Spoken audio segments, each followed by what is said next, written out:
The Secrets of Star Trek is brought to you by the StarQuest Production Network and is made possible by our many generous patrons.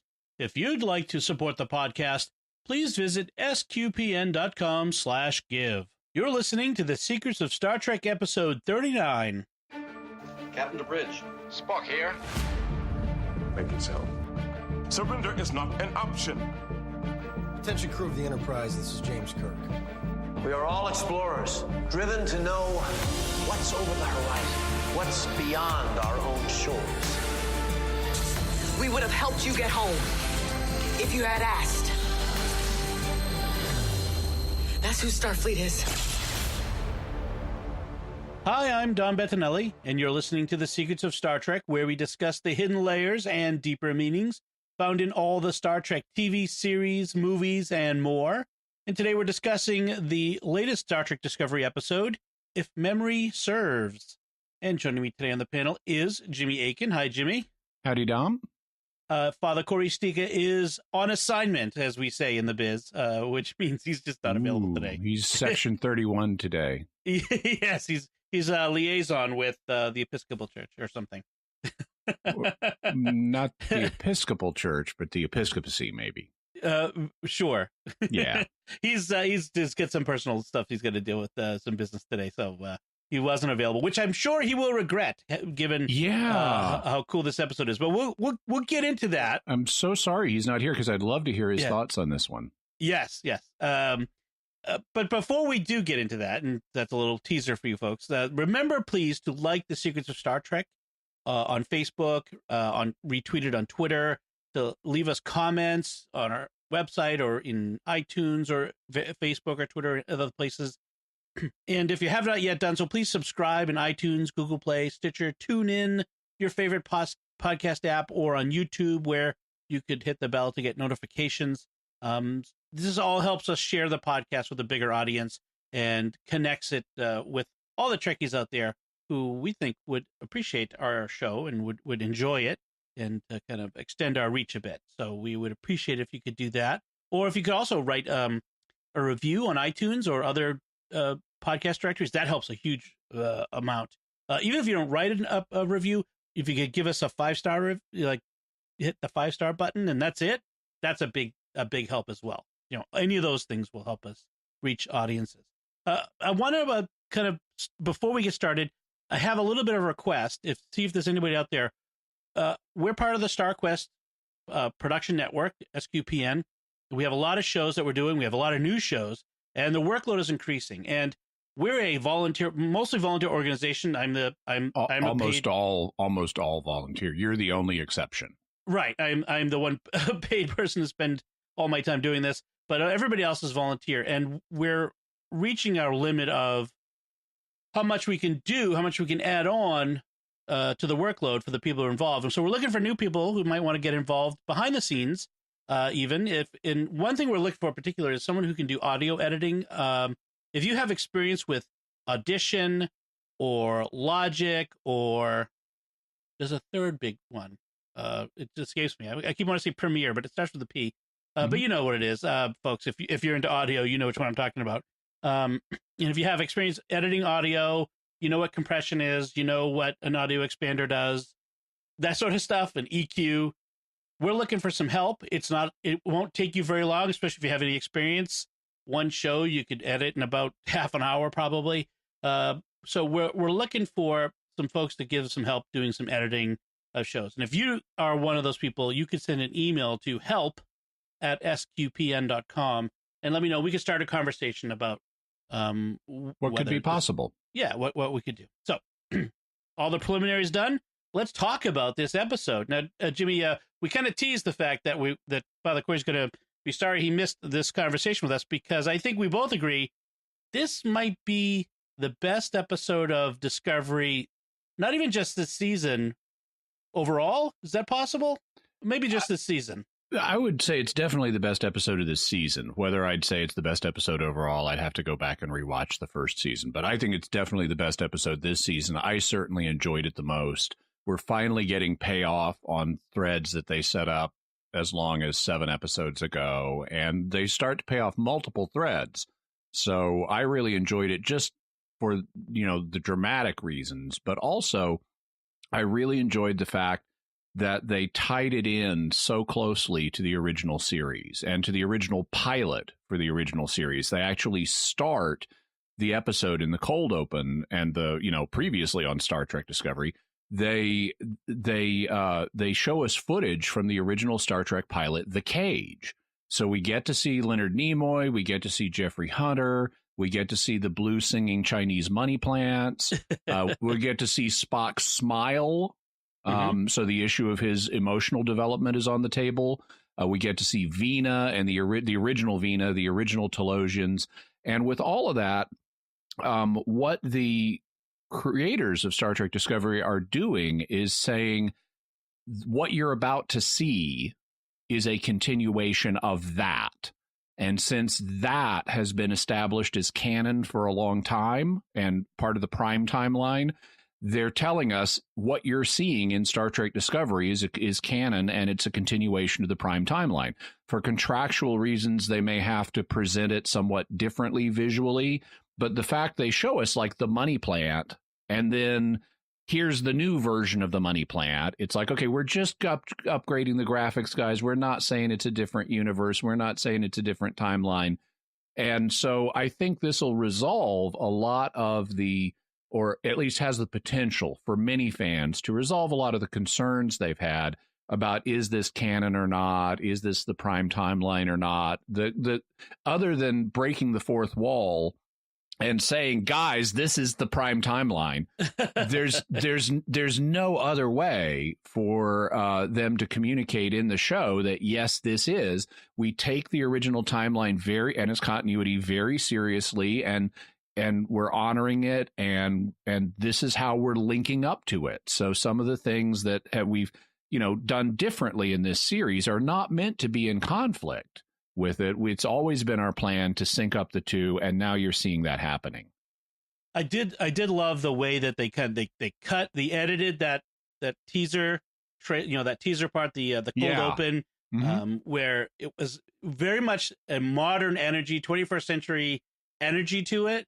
But with the original footage, it looked great. They did not do pan and scan. We did have the black bars on the screen. It was 4:3, but it just looked great. It was so cool. It was had the original Alexander Courage theme music. It was thoroughly Star Trek, of course, because it was the original. And then it also clarified for me that the blue Chinese money plant is actually making noise, because it had always been an open question to me. Is that sound that we hear, that kind of whistling, throbbing sound, is that diegetic or non-diegetic? Are we meant to understand the characters are hearing this, or is this just something they're giving us as the audience? And they make it explicit here, because Michael pinches the plant and the sound goes off, and she lets it go and it starts singing again. And then later, Giorgio says, yeah, I wiped the Talosians and their stupid singing plants off the face of the planet. Yes. In my universe. Yeah, yes. That was one thing I noticed about this is throughout this episode is they injected a lot of the atmospheric elements from the original the Cage into this episode. So a lot of not just the plants, but anytime on the surface, there were a lot of like little sounds that just sounded like the original episode. If you weren't really listening for it, you might have missed it. But overall, it creates a sort of subliminal sense of this is the same place. Yeah, they also did that with the color scheme for Talos 4, because originally Talos 4 in the original series, it has a kind of green sky, kind of stormy looking green sky, and they brought back that green lighting for this episode as well. It looks more realistic here because we have improved special effects, but they're honoring that. And I've commented on how I like what they've done this season with planetary color schemes, like with Kaminar, where they take an earthly environment, but then tweak the colors enough that it looks a little exotic. And they did that here with Talos 4, also making it have this greenish sky and greenish hue to things. Of course, it's they film it outdoors in a rock quarry as opposed to on a soundstage. You get a little differences. But we're kind of skipped ahead a little bit. I want to kind of go back to the beginning and talk about say Pike's open. So we're going back to the personal log of the opening. There's still not a captain's log, but we have a personal log.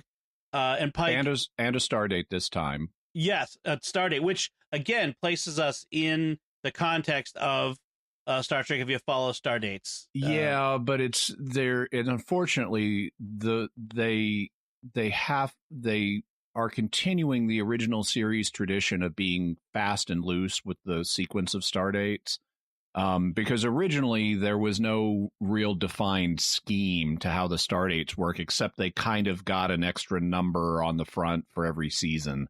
And since this is early and they don't want to use 0, although they could, they gave us 1532.9, which actually is later than in sequence than the star date of the second pilot, which is set several years after this. But then it's par for the course with the original series. The star dates were all messed up anyway.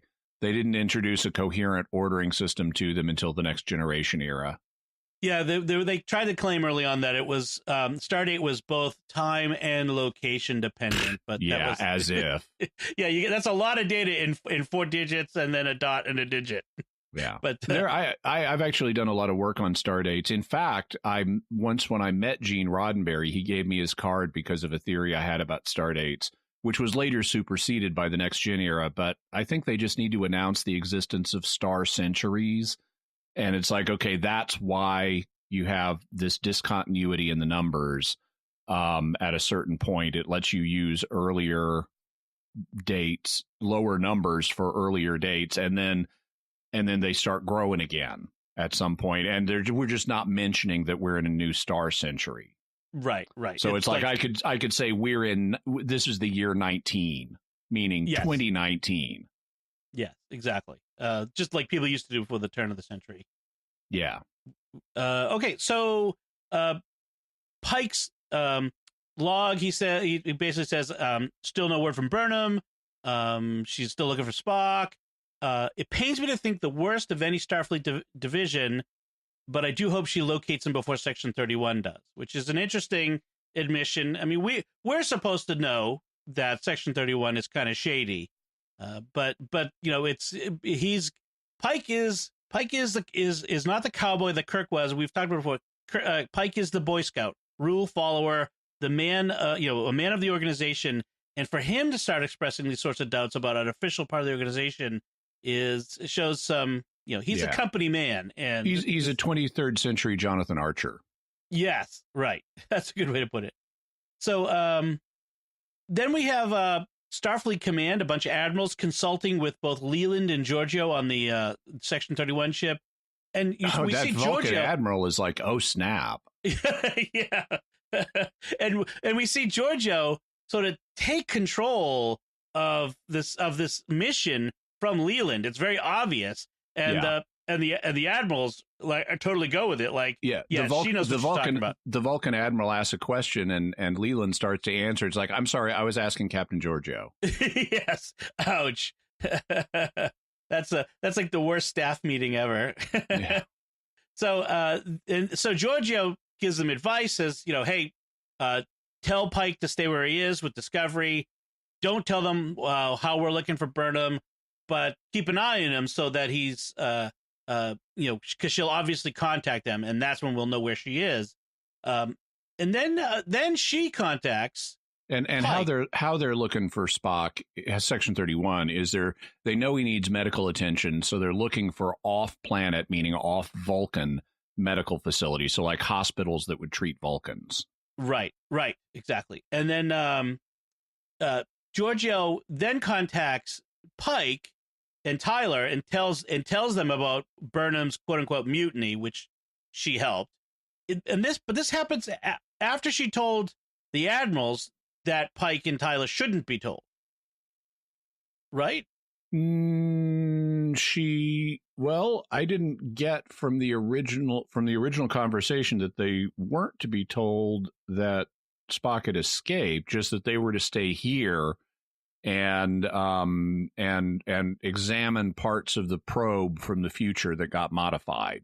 So that's their mission, is to try to learn more about this probe and why it accessed their computers and stuff.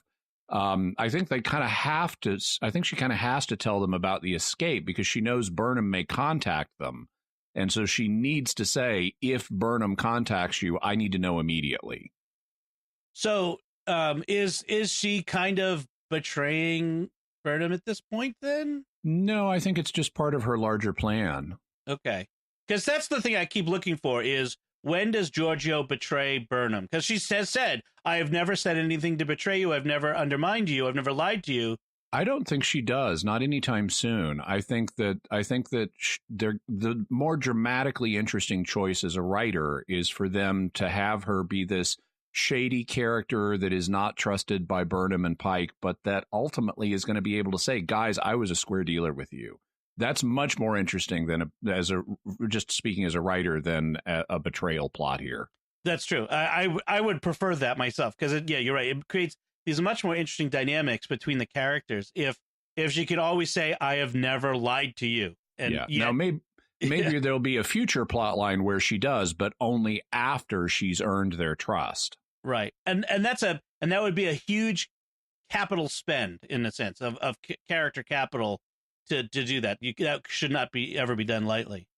What I find interesting is now that we've had Darmok and Jalad at Tanagra, and Tyler and Pike are getting along much better. Yes, Tyler is betraying Section 31. He does it twice in this episode, where he gives Pike information and tells an advice that's basically. Don't go looking for Burnham. Let her trust her to do this, because if we go looking for Burnham, they're looking at us. They're going to find Burnham. So he's actually working to keep Spock and Burnham away from Section 31. And then later, after he has been framed for something he didn't do, he again tells Pike, if you don't believe me about anything else, believe me, they will track us. So take that into account in whatever you do. And so he's got ambivalence about Section 31. And Pike even calls him on it, says, if you don't trust him, why are you working for him? And he says, well, they work in gray zones and I can do some good there. But he admits he's not fully on board with Section 31. And his personal allegiances still, to Burnham, which is something that Pike calls him on in this scene, which, he's like, I usually don't want to get into people's private business, but now I need to know, what is your relationship with Burnham? Where do your loyalties lie with her and her with you? And he kind of drags it out of him a little bit. And he tells him basically he's still in love with her. He doesn't think she's in love with him, but that there's still some connection there, perhaps. Which is and Pike is concerned that Tyler's feelings could become a problem during the mission, that he might get confused between his duty and his feelings for Burnham, and that's a concern. It's sort of a trope, but it's a valid character arc. Meanwhile, Burnham is in the shuttle with Spock, and now we get that scene that we said we should have had in the last episode, which is as soon as Burnham enters Talos 4 into the computer, it should have popped up with the warning, "This is a forbidden planet." And it didn't last episode, but this episode... And it doesn't even have Walter Pidgeon on it. Right. Or Robbie the Robot. But it does have the warning here when it briefs her on it. And, this is a forbidden zone. We're not allowed to go there. Now, it doesn't mention General Order 7. It just says travel in the Talos system is prohibited by Starfleet. And they use that language both times because when Discovery starts to go there, they get the same warning. I want to give you credit, Dom, because last episode when we talked about this, you suggested that maybe General Order 7 hasn't been created yet, and that's a future thing. And so that seems to be borne out here.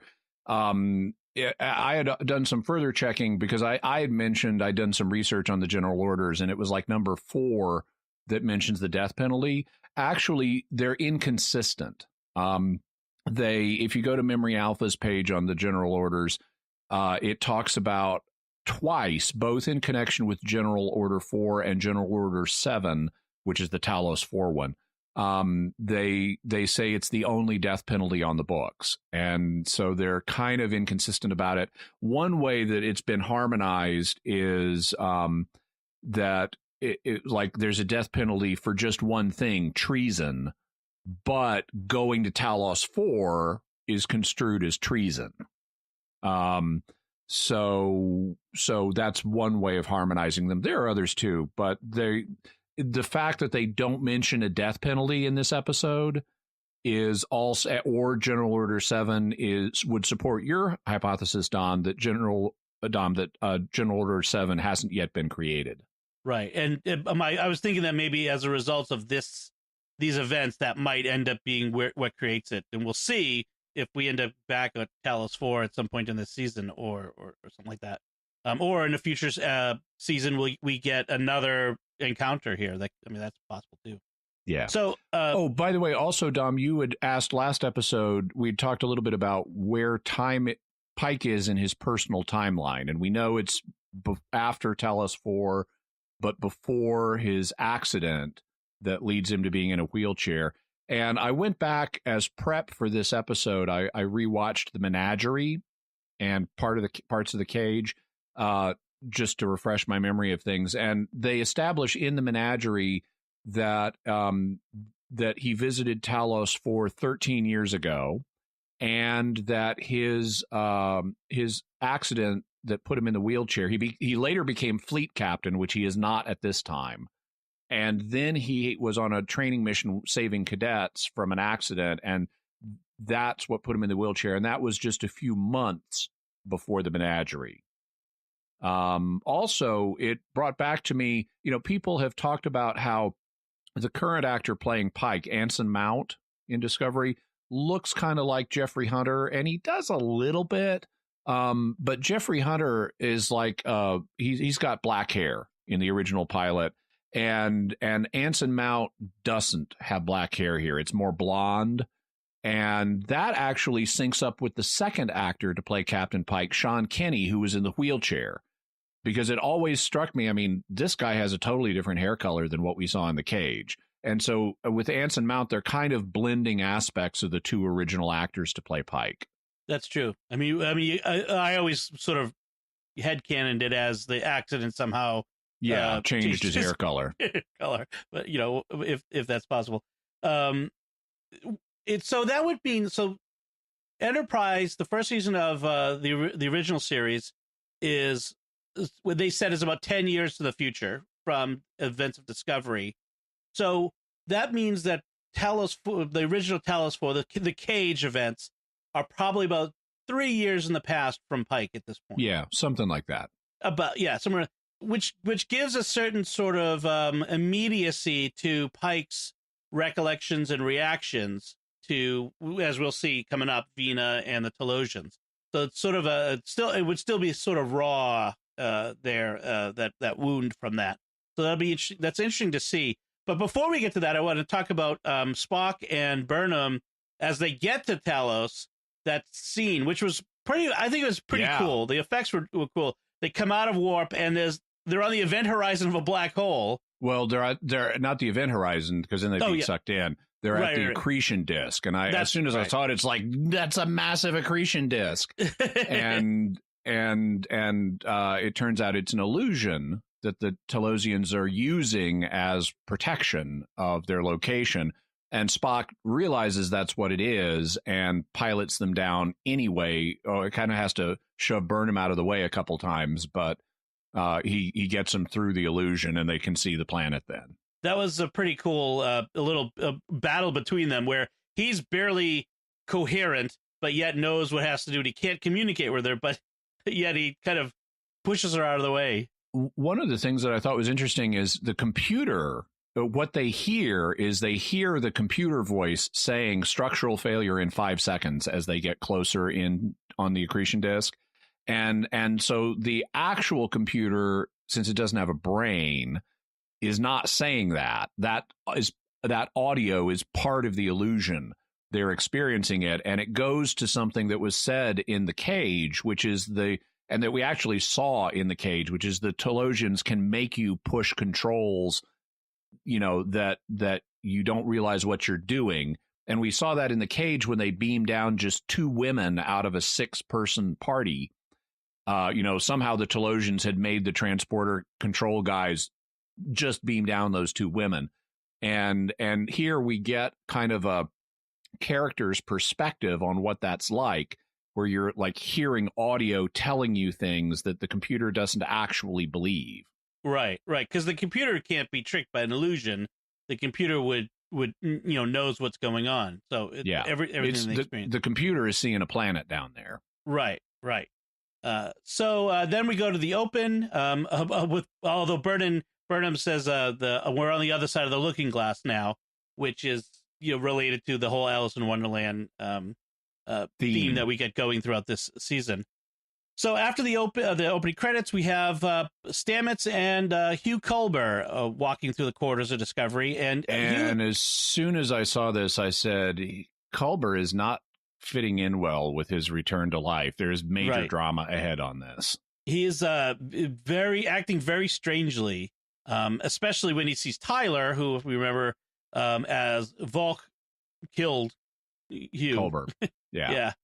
So also Stamets is like really trying. He's really trying way hard to please Culber and to get things back to normal between the two of them, and it's not working. And he's just he's sensing that, and he's getting desperate. Yes.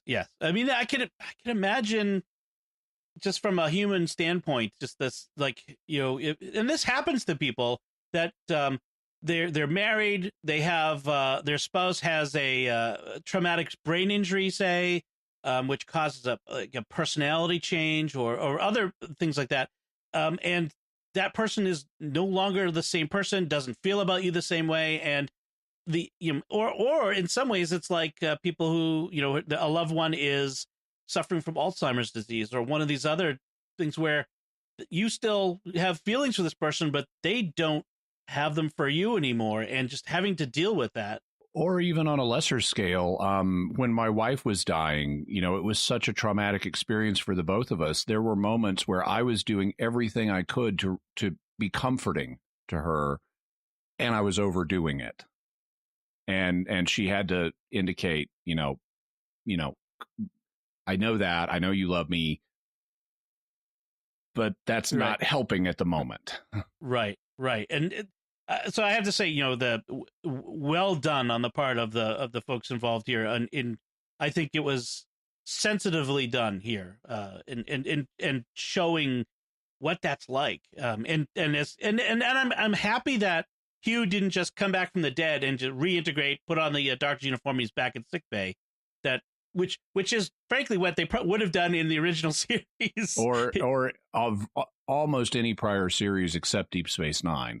Right, exactly. They've decided to show the effects and show what someone would deal with, and I have to say, good job on that. So back on the bridge, we have Pike. He's looking to them to figure out what that probe that got modified in the by the future people and sent back, what it might have been doing, what information it might have got. I love the fact that Commander Arium, who's the cyborg who's got the virus in her, says the probe used multiple SQL injections. When they're using SQL. The 23rd century, and they're still using SQL? Really? I had to laugh that they're still using SQL databases a couple hundred years from now. That was kind of funny. Yeah, that's I applaud the writers for trying to be accurate, but it doesn't quite work there. So for people who aren't database geeks, SQL is a 20th century, thing that it's very, very unlikely they're going to be using in the 23rd century. But it was interesting. It's a little bit like saying, I checked the ship's music library and we've got some CDs by this artist. It's really? You've got CDs? Or my website isn't working. I've checked the Gutenberg press, and it's yeah. I mean, SQL is basically the database that runs the entire internet. Almost every database is a SQL database. So I mean, it's prolific, but yeah, it's now. Yeah, it'll be replaced by then. That's for certain. And also here, we don't necessarily want to believe Ariam when she says that she's found no corrupt files, because she is herself corrupted. Exactly. And that may be why they've pulled in a ton of stuff from the shuttle, but not been able to find any parts of the probe that blew up too. Right. I mean, this is your point of failure in this system is the officer who's been pretty much co-opted by this alien entity of some sort. She's, so that in some ways it's like the Telosians. You can't trust anything she sees or does or says. So there's a kind of analog between these two plot lines here in this episode. So back to Talos 4, we get Burnham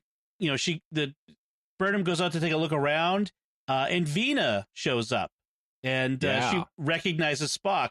Again, I think they did a good job of finding an actress who will remind us of Vina and who embodies her to a lot of extent. I mean, probably. I mean, the acting styles have changed, and so this actress acts differently, literally, figuratively, than the original actress in that role. But yet, it's still recognizably this character that she's playing, and I think that was well done. And then we also get a view of the Telosians reimagined. Also well done. I mean, in the original series, they had the giant head prosthetic with the air bladders to show, like, I actually liked the pulsing air bladders to represent their blood veins. I mean, we see a little head pulsing here, but it's much more subtle. I like it's just right under the skin. You prick it, and this guy's going to bleed out. Yes. And it was a good indicator in the original pilot that, when they were using their power, versus when they weren't. And so we still, like you said, there's still some of that, but it's a lot more subtle. Also, the Telosians this time are less androgynous. Here in this episode, they're actually credited if you watch with the closed captions, as male Telosian and female Telosian. In the original Cage, they were androgynous, and you had women, but playing a kind of male part. They were made to look like males, kind of. So they were androgynous. You had this weird mix of the sexes. You didn't know what they were. Right, exactly. They were very alien in that sense. We're told that Spock is experiencing time as a fluid rather than a linear construct, and conventional logic has not helped him deal with it because of his encounter with the Red Angel, a mind meld. In effect, they'll show us that in a minute. But that's what they say at the beginning, and I'm thinking, what does that mean that he's experiencing time as a fluid rather than a linear construct? Well, I think it's pretty clear. We know what our ordinary experience of time is, and it's linear. But I would assume that means, I don't know exactly what it means to experience it as fluid. I assume it means it's jumbled somehow for him. Right. But when I sit down and think about it, I'm going, how does it get jumbled? In what way? And I don't know. I don't think they even necessarily know what they mean by that. They just want us to understand Spock is injured. I can make up stuff in headcanon, like, okay, he's lost track of his brain has lost track of the ability to properly encode time, and he's having intrusive flashbacks or something like that. But they haven't done that are jumbling his sense of causality and what's happening in what order. But they haven't done anything to really establish that.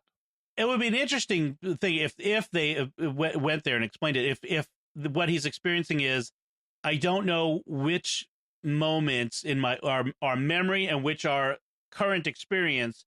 So my memories are I'm experiencing them out of sequence as if they were happening now. And that's really, that would be an interesting exploration, especially if they could show it to the viewer somehow. But you're right. They don't go into it. By the way, speaking of time issues, I thought I'd comment on something about Vina because they mention, and I think it's even in the cold open for this episode, one of the older Telosian, or one of the older, he's an illusion created by the Telosians, but he's thought to be one of the crew of the Columbia, the ship that originally crashed on Talos 4.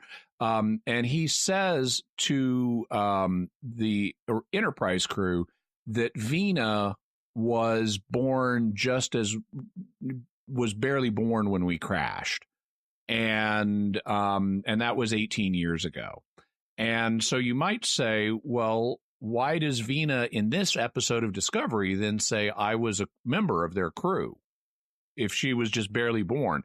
One option would be that the Columbia had a really long voyage. It was like a generation ship or something. So when they say barely born, they mean she was a young person, but not that she was born like minutes or days before the crash. The problem with that, and that you could even say that's consistent with a line in The Cage where one of the crewmen says, "You won't believe how fast we can get back. The warp barrier has been broken," which would suggest warp drive has just become a thing. But that's not consistent with everything else we know about the history of warp drive. So my guess is what we're really meant to understand, because in The Cage, number one says to Vina, there was an adult crewman on the rolls of the Columbia named Vina. Let's add 18 years to her age at the time and get yours. And so my thought is the real explanation is the old guy illusion is lying to the Enterprise crew to explain why Vina looks so young, because they want her to be young to be attractive to Pike. And so they need to present her as young, and therefore they need an explanation of why she looks so young. Oh, she was just born right before we crashed. But that's just a lie. And so what we have in this episode is Vina's telling the truth. I was a member of the Columbia crew. Right. And I think that I was kind of figured that that's exactly what was saying when number one said, that you're 18 years old. And it's kind of a funny thing. Like, it sort of goes at the adult male, like, oh, because Pike would have been mid-30s at least, probably a little older than that. And so they present to him an 18-year-old young woman as opposed to a mid-30s woman of the same age. And therefore, he'd be all that more attracted to her. It sort of doesn't say a lot of good things about men. It doesn't, but men are biologically and evolutionarily programmed to respond to women who are in their prime fertile years, and that skews younger.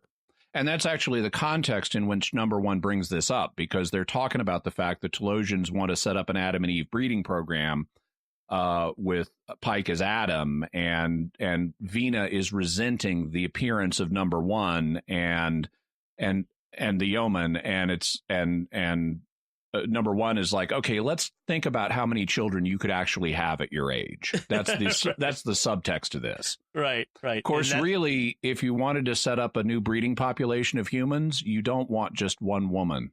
Right. You would want all three. Right. And more. we should not go too far down that road. No, I'm just speaking, I'm not saying this is moral, but if you were trying to do this, if you're aliens trying to do this, the aliens would not presumably be constrained by human monogamy morality. Zookeepers would have more than one of each of the females of it, which it's a whole nother discussion about the Noah's Ark, but that's another time. So the Telosians agree to fix Spock's problem. Apparently it's easy peasy for them to go into his head and fix things. But at a price. But they have a price. They have the worst HMO ever.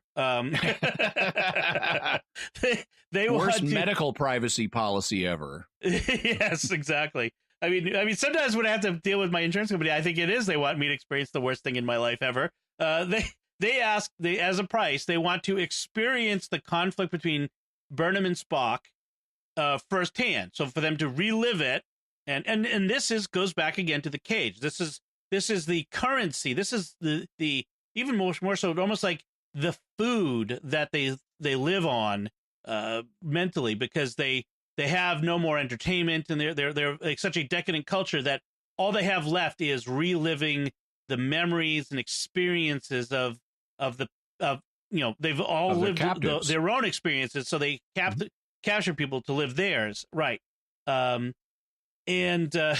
And You know, and they not only want to know what Burnham did, they want Spock to re-experience this too, so they can see Spock's reaction to it emotionally and view it all from his perspective as well.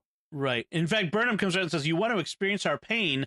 Why?" And at which point I yelled out, "To advance the plot, of course. we need character pain to advance the plot, because that's been part of the story is what happened between them." I like the fact she calls him on it and says, why do you want this? Is this your entertainment? And they say it's how we survive. And she says, survive some other way. Yes. I mean, it's similar to the original Pike's reaction. I mean, his anger and his rejection of their deal and how they were so set back by that. Like none of their captains had ever reacted in such a way to their offer. And so Burnham sort of continues that. That's like what Pike had done. And so we start off so they agree. And so they first have to experience Spock's first angel sighting, which was when they were children and Michael ran away from Sarek's home, Sarek and Amanda's home, after the logic extremists had attacked them, put them in danger. And so she ran away, and the angel gave young Spock a premonition of her death. She was going to be killed by a Vulcan iguana monster. Yes. Was that the... No. It's not a Lamatya. Yeah, no. I was actually going to say a crate dragon, but that's Star Wars. Okay. There is another one, but I forget what it is now. But yes, Vulcan is that's a rough planet to live on. I got to tell you. I mean, Earth has nothing on Vulcan. Yeah, it was a cool alien monster creature chasing her. So it gives him this premonition, and he shows him where she can be found, and saves her. And then years later, he gets another premonition, and this is the one we saw in the what was it the season finale last year? No, it was the season premiere. Season opener. Year. Yeah, when Burnham was in Spock's quarters, and it guided him to a remote planet and showed him the end of the galaxy, the end of the universe through a mind meld from a series of planet killer weapons. I guess somebody's going to launch a bunch of these planet killer weapons and destroy all life in the galaxy, because stakes can't be small. And the way it showed him was through this mind meld. He reaches out to the red alien and to the red angel and starts a mind meld. He says, "My mind to your mind." And then in the reverse angle shot, we see Michael Burnham saying, "My thoughts to your thoughts," which is the next line of the mind meld. And so this is them basically telling the audience, unless they totally welch out on this is them confirming my proposal from a couple episodes ago. The Red Angel is Michael Burnham. This is Michael Burnham as a time traveler. And because there's no other reason for us to see her giving that line. And once they've done it, it would be welshing if they explain it away some other way. In terms, I mean, they could do it. I can think of ways they could do it, but it would be backpedaling. But Spock doesn't get that this is Michael Burnham. He just gets it's a human, and he infers that it's a human from the future based on the technology. So we know that it's a human, it's female by body form, and we have a reverse angle shot of Michael Burnham completing the mind meld with Spock. Right. On the surface level of this episode, I think we're to understand that Burnham is saying that line because she's reliving the experience through Spock's eyes. That would be how to do it, but... Right. Yeah. But the fact that they're showing it is a clear, we're laying our cards on the table, or it should be. So we switch back to Hugh and Stamets in their quarters, and we have this confrontational moment where Hugh says, my senses and my feelings don't connect with my memories. I don't feel anything for you anymore. And he's angry. He's being asked to pick up where they left off, and doesn't know why he's angry, and it sort of storms out, and that's just this very sad moment between them. Meanwhile, Tyler wants Pike to stop looking for Burnham and Spock, because, as you said, he's only going to lead Section 31 to them. And then, meanwhile, Saru tells Pike that someone is transmitting large amounts of data from the ship, which we know as the audience must be Arium. Mhm. Yeah, fulfilling the probe's mission of getting data from Discovery. So that's pretty much what happens back on Discovery at this point. And then we switch back to Burnham and Spock, and she asks what the Red Angel is, and has to defend. I love this moment where she has to sort of defend her questioning as a rhetorical question to Spock. And he ends with, "Is there a better question in your arsenal?" And she says, "Yeah, do you think the beard is working?" Yeah. I mean, it was a great repartee. He is really, I have in my notes, Spock is really cold to Michael here. I mean, he's being Vulcan passive-aggressive to the max. You know what? I think, I hate to do this, but I'm gonna do it because we're all gonna do it. If Leonard Nimoy was here now, he wouldn't be playing it angry. He'd be playing it matter of fact. Because Spock was always sort of cold and emotional, but matter of fact. Like other people's emotional outbursts, he would just greet with a raised eyebrow and sort of, well, that's very odd for you to do that. You know, he said that's not logical. But it'd be cold but matter of fact. Whereas this this actor plays Spock much more like suppressed anger. And that's not inconsistent with what we've seen with Vulcans before. And it's also not inconsistent with the fact that Spock is not yet the Leonard Nimoy version that we're familiar with. I think they showed his smile where he touches the Chinese money plant in the cold open deliberately to tell us this is not the mature Spock. And later on in this episode, he smiles again, and Pike comments on it, and he acknowledges it and says, "Is that a smile I see on your face?" "Yes, it is." Yeah.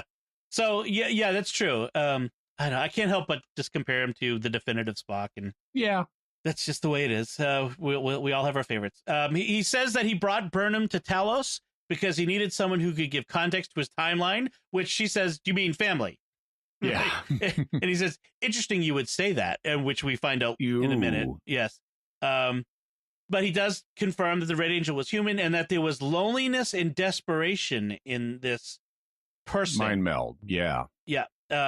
Which is this a Michael Burnham years later after having been separated in time from everyone and coming back in time? An older Michael Burnham, maybe? Maybe, but I think it's a Michael Burnham we're going to see within the next 7 episodes. Yeah, possibly. Yeah. Yeah.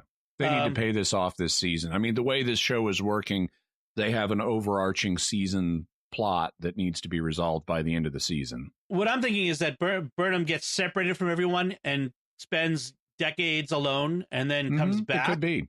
Yeah. I think and I agree. I still think we need to pay off the Calypso short track connection as well. That maybe there's, although that's 1,000 years in the future. I don't know. Yeah. I just feel like they might not on that one. Yeah. The time travel thing makes that 500, 1,000 not as much of a barrier. Yeah. The 500 to 1,000. Also, Michael gets to see what happened with Spock in the hospital. And indeed, he doesn't kill anybody. He neck pinches a person and slugs a couple of others. But Section 31 kills them. Nobody got killed in that episode, in that scene that I saw. Not in that scene, but the implications left that, I mean, because if they're going to claim that Spock killed a doctor and guards to escape, then somebody has to be dead somewhere. I get the implication that I actually hadn't thought it through that far. Section 31 may have killed them. That's true. Or they may have just lied, and I don't know. I mean, I'm just thinking at the moment. I mean, they could have witness protection to them or issued false names and say he killed these people. And hey, you, the real people, you are not to contradict us under severe penalties. It's possible. Although the Occam's razor. Yeah, I know. Or they just kill somebody. Yeah. But I'm sorry, I interrupted you. You were going to say, but he seems to stun them. They come in and they tell Spock about the red signals that have appeared, and they know that they're the same ones that he's predicted, and they want to know, have you heard of these in the past or something? You know, you're a science officer. Maybe you heard about these in your research at some point in the past. And he's like, no, dudes, I'm remembering the future. You need to figure out why. And right. when they're not and then they tell him Section 31 is coming to take you to a more specialized facility where they can help you. That's when he realizes this is not going to go well, and he does the nerve pinch and starts slugging people and escapes. And then he has this extra catty moment with Michael Burnham where she's going, dude, you didn't kill anyone. And he's like, yeah, duh, I see you still don't have confidence in my character. It's like, well, guy, you are in a mental hospital, okay? Yeah, exactly. You're not in your right mind, and Starfleet did say that you killed somebody. How do I know this isn't a false memory fantasy you're making up for yourself to deal with your guilt? Right, exactly. So speaking of dealing with guilt, we jump back to Discovery, and Hugh shows up in the mess hall. Picks a fight with Tyler. Right, and demands to see Voq. And Saru lets them fight it out. Mm-hmm. And I love the fact that they don't let him get away with this. Like, he thought it was a necessary catharsis. And says Starfleet manual offers no regulatory guidelines for interactions between humans with Klingons grafted to their bones and a ship's doctor returned from the dead. I know. Saru gets the best line of the episode. That's awesome. And then, and I found it interesting that neither Tyler nor Culber know who they are anymore. Yeah. They're both men set adrift from their identities. That's how I like the line they use at the end of the fight, because Culber is, as a result of coming back, he feels emotionally disconnected. This is, by the way, a real psychological phenomenon where people have a traumatic event and they feel like nothing feels right anymore. I don't know who I am. It's dissociation. And so he's experiencing that, and he's a doctor, so he ought to know what this is.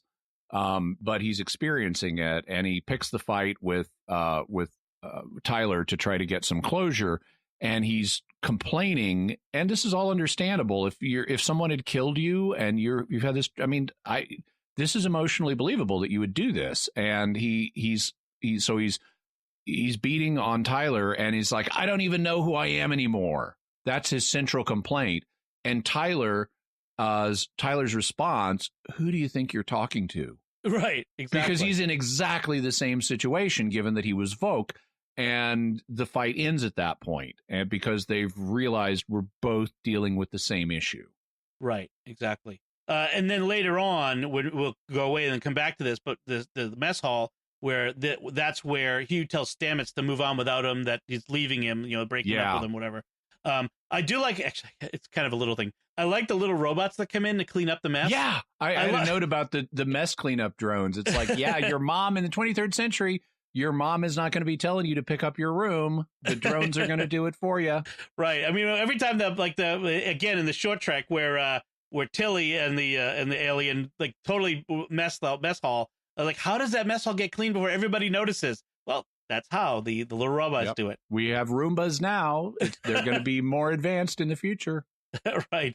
So Pike, meanwhile, Boy Scout rule follower Pike, tells Saru later on, this is a one-time thing where conflicts will be settled via the Uniform Code of Conduct.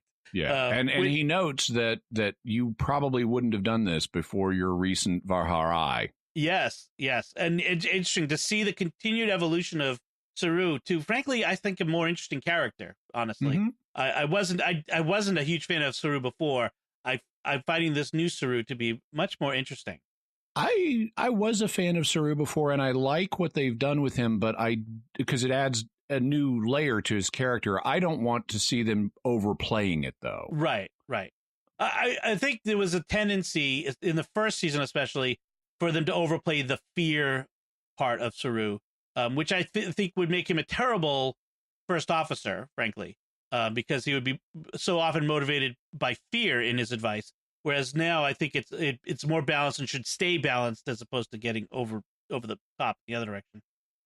So we get to this big key scene of Pike first getting a vision of Vina, which is a really interesting moment between them where he's still carrying a torch for her. Yeah, well, she said earlier, in some ways, he never left Talos 4. And what we're meant to understand by that is he's still mentally, emotionally plugged into things on Talos 4. which indeed he is, and he'll end up there and as a result of the menagerie. But there's another sense in which he also in some ways never left Talos 4, which comes out because when Vina appears to him in private, he freaks out and she says, "I'm not used to you being afraid of me." And he says, "Used to me?"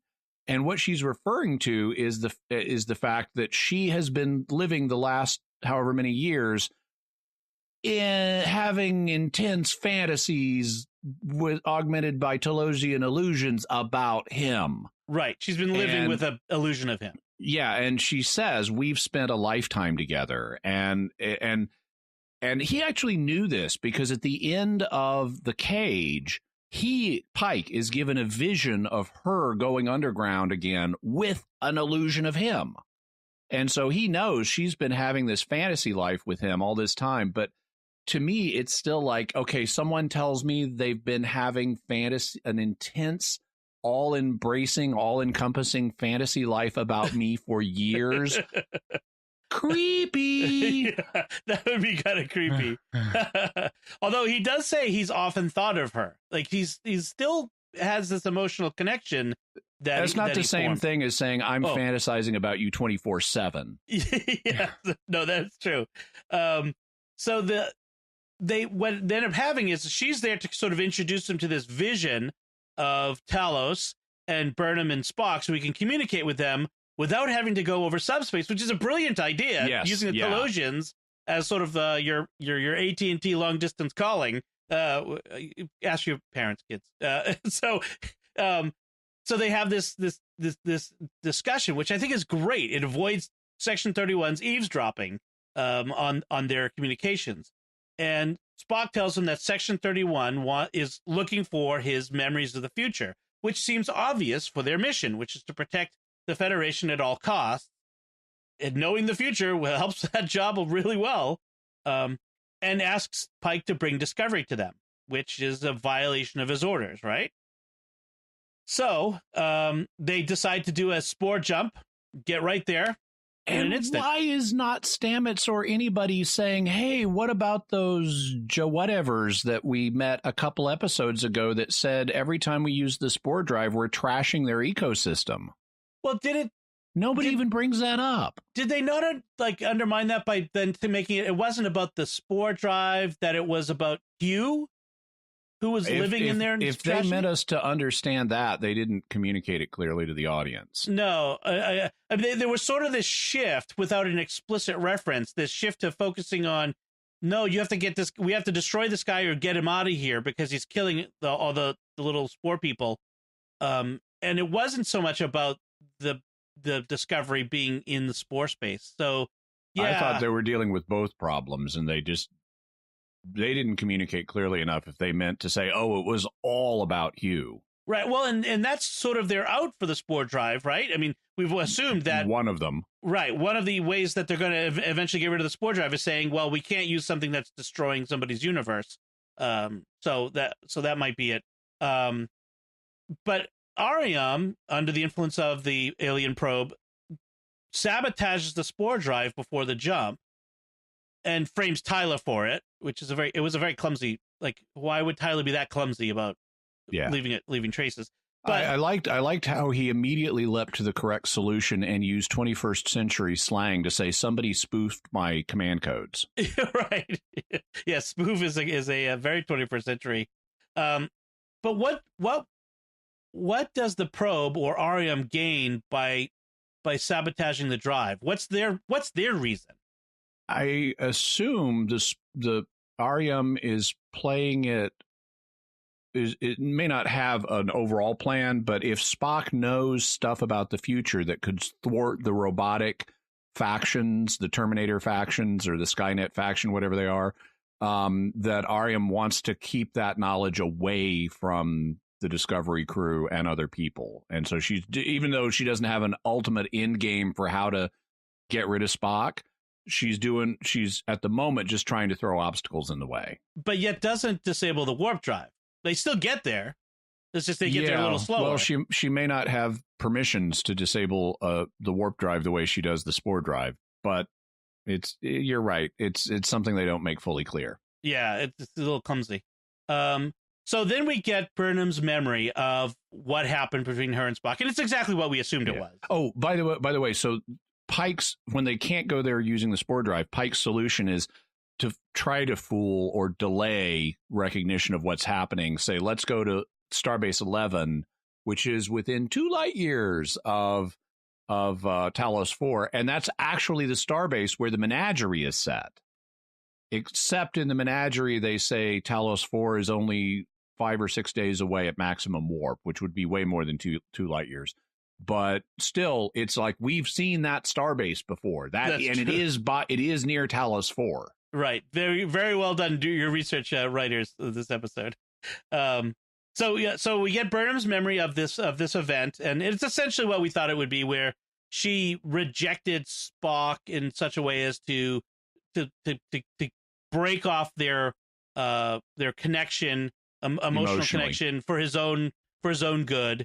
So when she tried to run away, she made Spock not follow her by telling him he's a freak, that his humanity was too small to matter, that he's not capable of love, and then she calls him a weird little half-breed, which Spock and that's does not... such a more charged term in the early 21st century than it was in the 1960s, because Spock in the original series got called a half-breed more than once, and it wasn't emotionally devastating to him. Although he also wasn't an 8-year-old boy or whatever he was. No, I can headcanon it, but it still feels like, okay, guys, this is sensibilities of modern times being imposed on a situation where they don't automatically apply.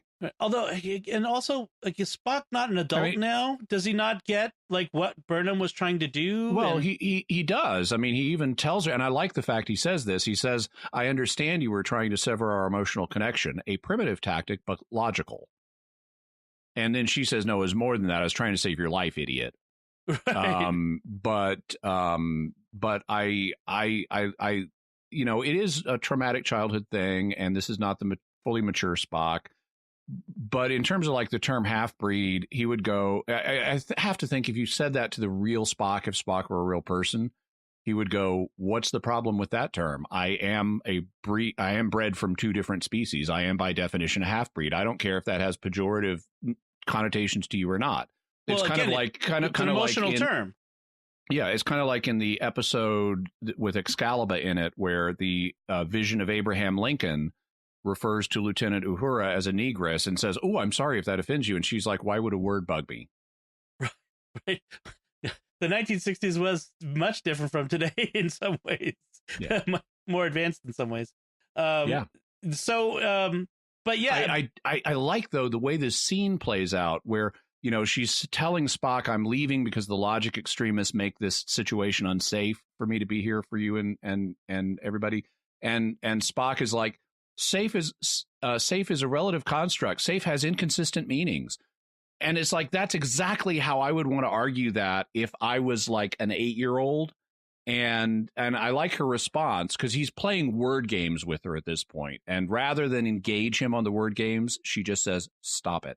I have to also give props to the way that this scene was directed, where it was kind of jumping between the child actors and the adult actors. Yeah. To make that connection. And even like when the child actor is crying, you see the tears coming down the face of the adult. Yeah, and so there's that interesting moment there. And calling him a half-breed is an emotionally loaded term. I get that. And so but as a child, he was still Vulcan children still are ruled somewhat by their emotions. Yeah. Maybe less so than human children, but Spock especially, given that he's half human. I like it. So when she's trying to break off with him, or, break off his emotional connection, she initially, one of the things she says is, "I don't want a freak like you as a brother. You are not capable of love." And then we get a very powerful line from the young Spock, which is, "I am."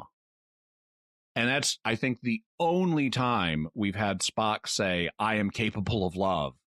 I mean, he clearly is. He clearly shows that he loves Jim Kirk as, his captain, and his friend, but he never says, "I am capable of love." Right. What, didn't Uhura once confront him with that or something? Was it Uhura? Well, I know there's a scene early on where Uhura is like trying to get him to do this little romantic fantasy with her about what it's like on Vulcan when the moon is full. Right. And Vulcan has no moon. Mr. Spock, I'm not surprised. Yes. I love Uhura. So we have Section 31 show up. They follow Discovery to Talos, and they both try to beam up Burnham and Spock at the same time, which is generally a bad idea. By the way, another revelation from the confrontation scene. Young Spock has part of the reason he's bonded with Burnham is because he knows he has this human half, and he's helping her learn about it. And she had agreed to teach him the ways of Earth. And then he says, and maybe we could live there one day. So apparently the two of them have talked about living on Earth as part of exploring his human side, which is also something we haven't really had put on the table before. But now they're showing us this is why he went down the Vulcan path, rather, because it's always been a question, why did he choose the Vulcan path over the human path? Was it just because he was on Vulcan? Wouldn't you think it through a little bit more? And it's like, yeah, he did, but this is what happened, and this is what pushed him down that path. Right. So he says he called her a catalyst to escape emotion and logic. I mean, escape emotion and drive himself into logic instead, which is interesting. So Spock is not as much of a monolith in logic as what's believed. I mean, he's explored his human side, in his emotion, like in the cage, and is delved into logic. And eventually, in the later seasons of the original series, and especially in the movies, he comes to more of an integration of the two parts of his nature. Right. Once we get into his appearances in the movies and then in Next Generation, especially, Spock is just comfortable with where he sits in between these two parts of his nature, human and Vulcan. So very Hegelian. Yes. It might be an interesting discussion about Spock as a Christ figure, but that's for another episode sometime. So Section 31 followed Discovery to Talos. They're both trying to beam up Burnham and Spock at the same time. That's generally a bad idea with transporters. Vina appears to Pike to tell them says, let them go. Let us all go. She doesn't say why, but just wants them to trust her. Says it's the only way. It's the only way. And we all know what's going on, but they don't.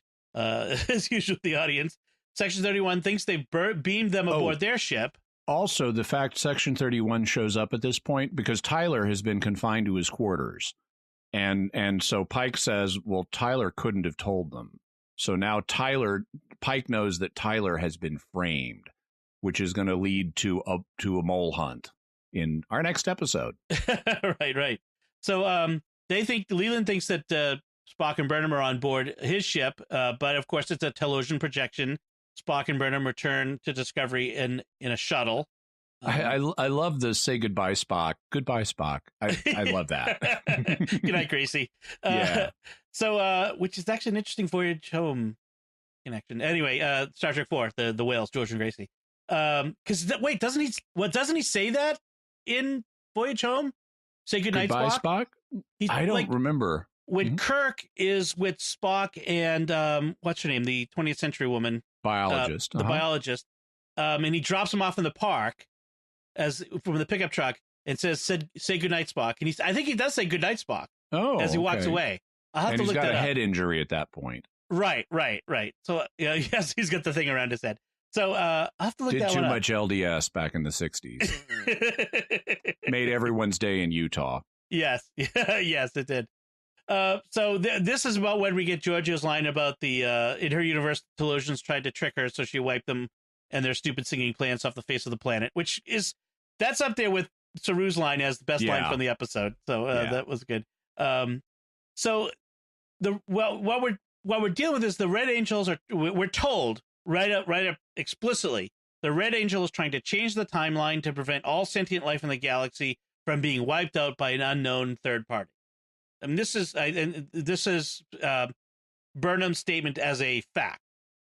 So there's no longer any question about what's going on, that there are two parties at work here, and one of them is controlling the probe, and the other one is the Red Angel. So that's since we're told it's all life in the galaxy, that suggests that this is Skynet trying to wipe out all life in the galaxy in the future. Right. Some AI is in control. That's sort of the implication. So, Ed, do you have any other notes on this episode? A few little things. Number one, I like the fact it really clicked for me this episode. The Section 31 ship does not have a traditional bridge. There's like no place that Leland sits with other people at consoles around him. So I like that as a bit of design. There's by the way, there's a video, a YouTube video on the Star Trek channel that's a little featurette about the production design of Section 31. So folks, I'll try to remember to put a link in the show notes, but go check that out. Yeah. Also, something that's been bugging me for a few episodes is when Pike is talking to folks on the bridge, whenever he talks to Owo-Seekun, he calls her Owo. And I understand Owo-Seekun is a polysyllabic name, but it's a little, you don't just do that to people. And I understand how because it can make, you start messing with people's names and they haven't given you permission. I mean, if she said, call me Owo, it would be fine. But they haven't shown her saying that. And to mess with somebody's name like that when they're not a close friend and they're your subordinate is unprofessional behavior for an officer. And precisely in part because if the person is uncomfortable, they're your subordinate. They can't say, sir, please refer to me by my actual name. Right. So that kind of has, so I guess I can headcanon that by saying she said, call me Owo at some point, and we just never saw it because it's not meant to be mean on his part. It's meant to be affectionate. But there are reasons in professional organizations like the military why superiors don't just do things like that. Also, there's a moment where at the end of the episode where Georgiou is talking to Leland, and Leland is like, if you knew the Telosians had these abilities, why didn't you tell me the full extent of their abilities? And she says that she wanted to see him explain himself to the admirals. And she says, oh, Leland, I wonder how this will work out for you. And so this is part of the story arc of she's trying to advance in Section 31 at Leland's expense. But she's just made a huge tactical mistake. She's handed him a loaded gun because all he has to do with the admirals now is say, she knew about these abilities. She deliberately withheld the knowledge of that from me to mess with this mission. It's not that she didn't think to tell me.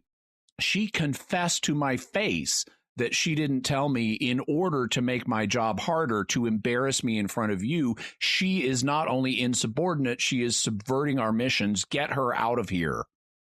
Right.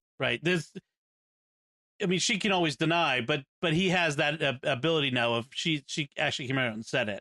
Yeah. And he may have tapes of her saying it, So then at the end of the episode, Discovery is the most wanted ship in the galaxy, and we're going to run, and the crew agrees, and that's our out. And I also noticed, Spock has a nice leather trench coat.